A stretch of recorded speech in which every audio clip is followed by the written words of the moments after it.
What's good, everybody, man? It's your boy BancoBoxing. I'm back. I told you I was going to keep on doing these on Mondays. I'm loving you every while I'm on my way to work. So, let's see what topics I think I'll be talking about. I did not watch, probably about Tyson Fury and like maybe Top Rank and how they are trying to push a Great White Hope. Probably touch on maybe Terence Crawford and Errol Spence again. What else? Because I was busy this weekend, so I wasn't really looking at too much boxing stuff. So I'll start about the Tyson Fury, Top Rank, and all that crap. And it's going to be something that I've been having gripes with in my other video that I talked about before. But anyway, so what I've been seeing from all the people that I follow on YouTube, shout out to Fred from Barbershop Conversations, CJ Goodfella, even, shout out to Dr. Blick. They were talking about like how Top Rank was over the top and just trying to push Tyson Fury, to try to, I don't know what they're trying to do because Tyson Fury is not better than Terence Crawford. Terence Crawford ain't had a close fight in years. So how can, anybody on Top Rank be better than him? Period. And they always trying to push these fights. Like, for example, DAZN just did it with Triple G. Tyson, Top Rank doing it with Tyson Fury versus Tom Schwartz. Nobody knows who this dude is. This is the thing. Guys be saying, yeah, they look good. I say, no, listen. You can look good in a tune-up, but fight somebody in a tune-up that people know. And I gave the example of Keith Thurman fighting Josecito Lopez. I was like, Josecito Lopez has been in there with people. He done lost some tough ones, but he been in there with some competition. So, yeah, you might not know him if you're a casual, but boxing fans know, okay, yeah, this is a tune-up, but it ain't, like, easy. And you saw that. Like, the dude know how to fight. All these other ones, Steve Rose and Tom Schwartz, nobody even know about these dudes. Exactly what happened. It ain't entertaining. You didn't show me nothing. If I go to an elementary school and pick a 5th grader and say, let's fight, I'm going to win 100 out of 100 times. But if I say, let's play basketball, I'm going to win. Let's play football, I'm going to win. Did I prove anything? No. Now, if I come to your job and whoever the best at basketball, football, Madden, 2K, or whatever, and I beat them, I prove something because I'm sure that person got accolades. That's how it works. Not the fighting of nobody and everybody acting like you the second coming. Point blank, period. Yeah, I made a video about Deontay Wilder, about him and AJ before AJ lost to Ruiz. Tyson Fury said, ain't no contract signed for him and Wilder. So he say. But secondly, top major media didn't let it slide that this man had a chance to rematch Wilder and he run to Top Rank. They tell you he don't want the work no more. He do not want that work no more. I think he probably forgot what happened in some rounds of that fight because he got hit so hard. If he would have came and said it, say, hey, I need like 2 tune-ups before I fight Wilder again, it have been respected. It wouldn't have been if you say that. But then if you go sign with somebody and act like some other stuff, nah, we already know. You don't want the work no more.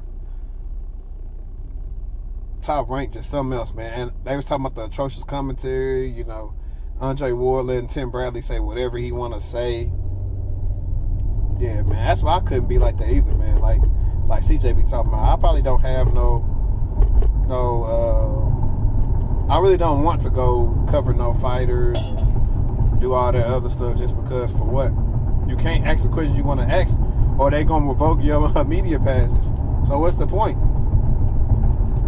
Because all they do is paint their own narratives. But with the exception of YouTube, all the new boxing channels can keep it real.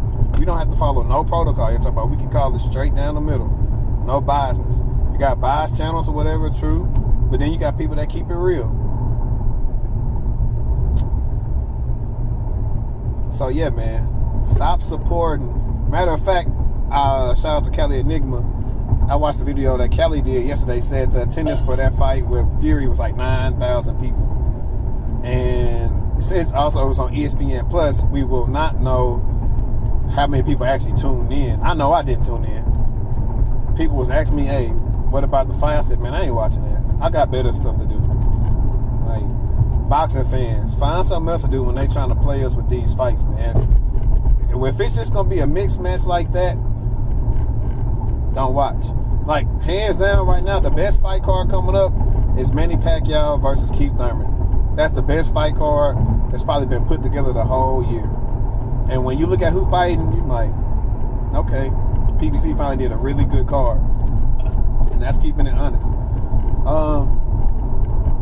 Then I watched the video. CJ was talking about the negotiations with Errol Spence and I think it was Bud Crawford.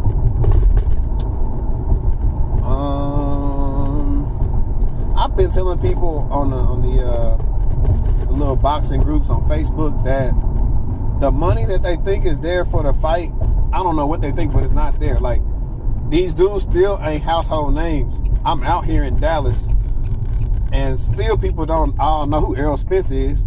I was talking about Yellow Bees, he need to cut that shag off. I said, y'all see Errol Spence cut it off, and they was like, who? If I would have said Floyd Mayweather, they know who he is.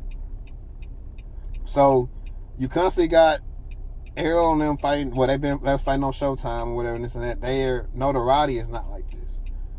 The one thing Top Rank do better than PBC is, like, with the inclusion of ESPN, it does get you more viewership. Like CJ said, when you have good business, he didn't say if you got good business sense, but he was saying far as like trying to get your notoriety up. With the issues with him, the Sean Porter and Spence fight falling apart. Like, sometimes you gotta take a loss.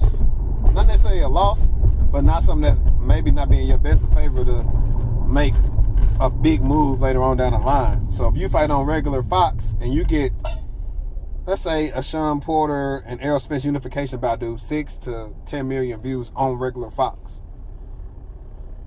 So let's say they grow his profile by like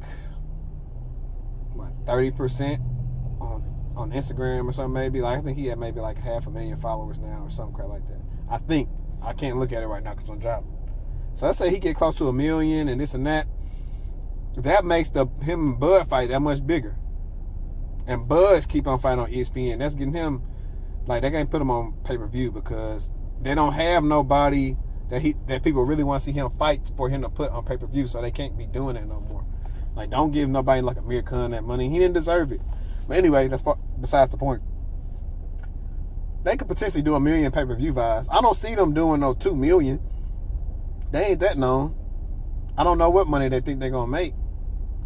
Because once football start back up, and then you got baseball and all the sports, boxing is back on the back burner.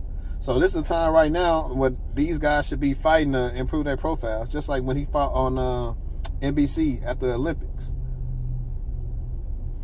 But yeah, man, it's a lot of he say, she say stuff going on with this fight. Maybe Spence been negotiating, maybe he ain't. Some people optimistic about the fight. I personally would want to see the fight, but like they always say, if it don't make dollars, it don't make sense.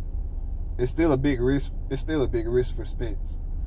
Bud is confident in his ability. I actually think Bud will possibly win that fight. He kind of stays more active, and he can pretty much do everything. Spence still got stuff he needs to work on.